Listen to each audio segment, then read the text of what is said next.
Sala, ang relasyon ng tao nga ng Diyos, harayo na.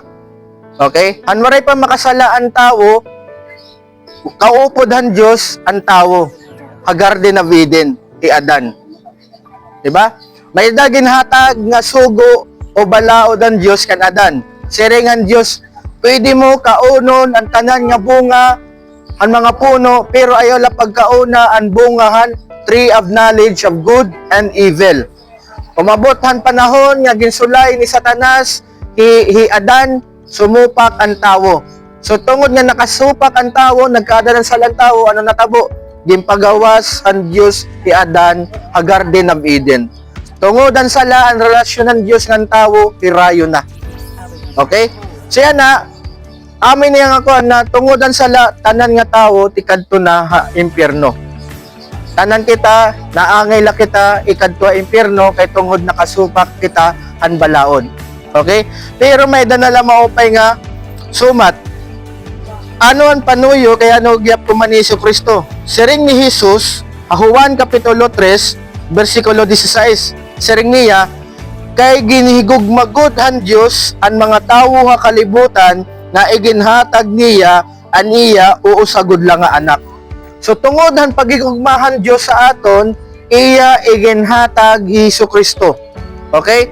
Ang pag-abot ni Jesucristo, pagpapakita tiya ang gugma han Diyos sa aton. Tungod nga ang Diyos amay nahigugma aton, kinanhi ani kaduha nga persona han Diyos, ang Diyos anak, asya naghimuhan langit ang kalibutan, kumanihiya kay tungod nga may ada pagigugma aton ang Diyos amay. Kunwaray pagigugma aton ang Diyos, diri mapakan ni Jesucristo. Karigsigon kasangkayan, bisan kita makasasala, bisan kita nakasupakan balaod ang Diyos, ang gugmahan Diyos, ang iya gugma aton, waray kawara. Lugod, iya iginpakita, aniya pagigugma, pinaagi, aniya pagpadara kan Jesucristo. Ano ang panuyo han Diyos, ano niya iginpakan ni Jesucristo? Siring ni Jesus, para ang bisan hinong nga tumuuha iya, diri mawawara, kundi magkakamayada hin kinabuhi nga waray katapusan.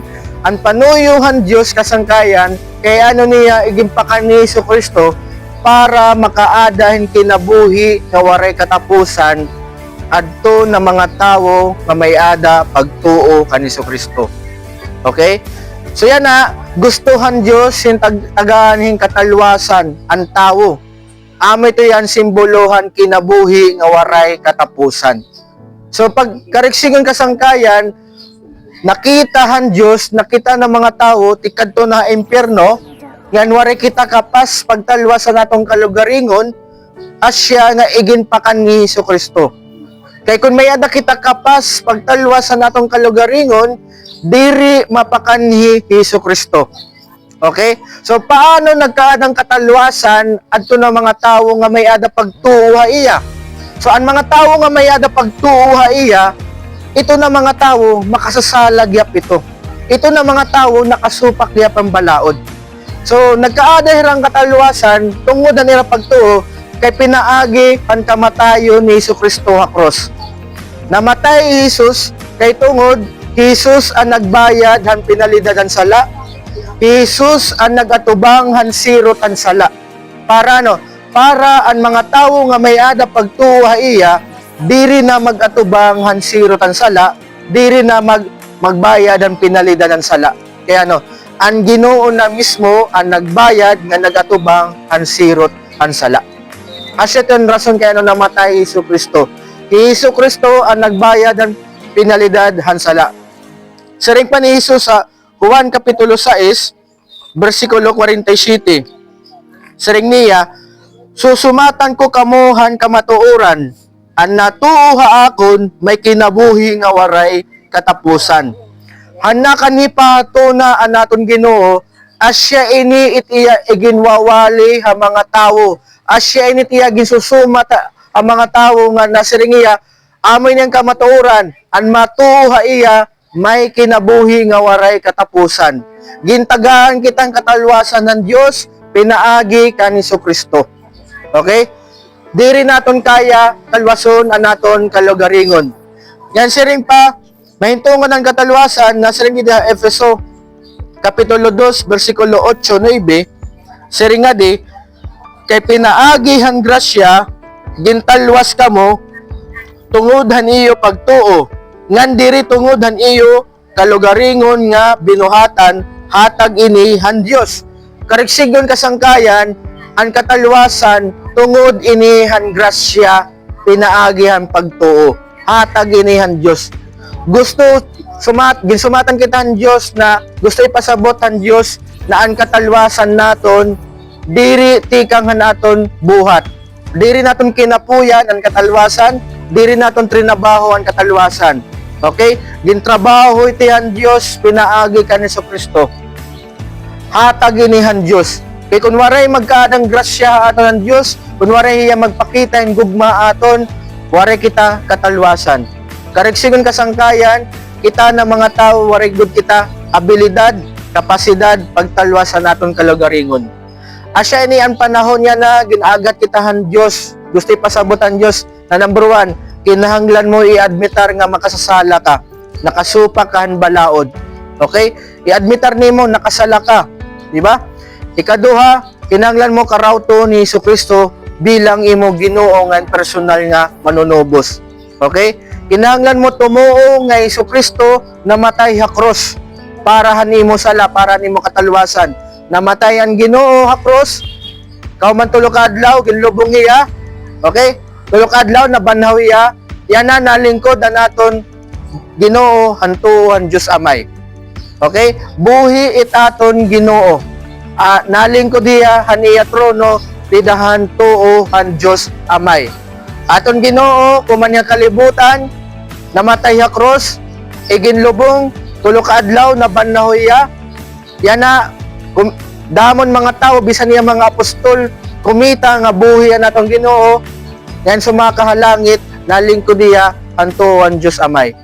Ang pulong han Dios ni Jesucristo nagtututdog gihapon naton na siring Jesus ang katapusan ng adlaw babanhawon ang duha ka klase nga tawo, ang tawo nga matadong kan ang tawo nga diri matadong.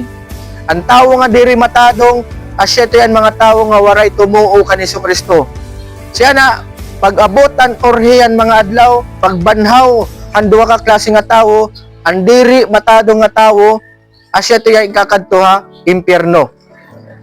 An tawo nga matadong pinaagan pagtuo kan Jesucristo, tatagaon in mahimayaon nga lawas or glorified body.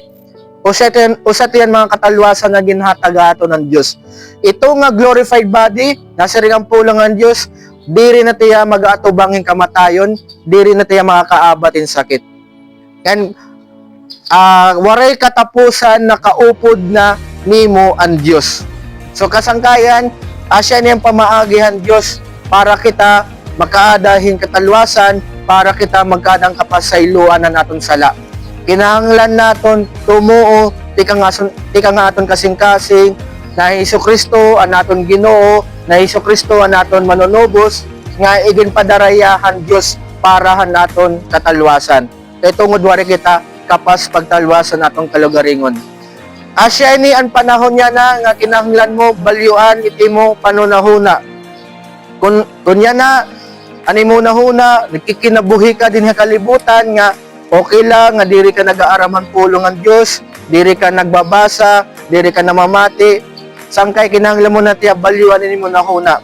Amin yung panahon naging tatawag kita han Dios yan na iya kita gin papabalik, pinaagihan niya pag-aramhan niya pulong. Okay? Gimpapadaop na kita han Dios. Diba? So amin ni po ang panahon naging tatawag kita yan han Dios na kinahanglan naton diri patigahon an aton kasing-kasing. Kasi diri nga ni naton balyuan na naton nahuna, diri nga ni naton karawto ni Jesucristo bilang Ginoo nga manunubos sa aton kinabuhi, mag-aatubang kita han sirot han aton mga sala. Okay? Mag-aatubang kita han bayad han pinalidad han aton sala. Pero kung ikaw yan na may ada ka kasing-kasing nga tumuo ka kan Jesucristo, ning karawat mo ya bilang Ginoo nga manunubos, diri ka na mag-aatubang hansiro tan imo sala, diri na ikaw magbabayad ang pinalidad tan imo sala. Kaya ano, animo na Ginoo nan aton Ginoo nga Kristo ang nagbayad ang penalidad, ang nagatubang han sirot han sala. Okay? So sanglit diri ka na magatubang han sirot han sala. Yan last ang bersikulo nasa ring diri ha Mateo kapitulo 11 bersikulo 28. Sirengan naton Ginoo Kristo, daop haakon kamo nga tanan nga ginugulan ngan binubugatan ngan tatagan ko kamuhin kapahuwayan. May ada pag-aghat haaton ang Ginoo. Aniya pag-aghat haaton siring niya daop haakon. Ginpapadaop kita haiya. Tungod manggod kita ng mga tao, napaharayon na kita iya. Tungod manggod kita ng mga tao, humarayon ng Ginoo, tungodhan, sala. Okay? Sanglit, nag-aaghat ang Ginoo, dumaop kita iya. Yan ini nga bersikulo, hinon gipapadaop pa iya.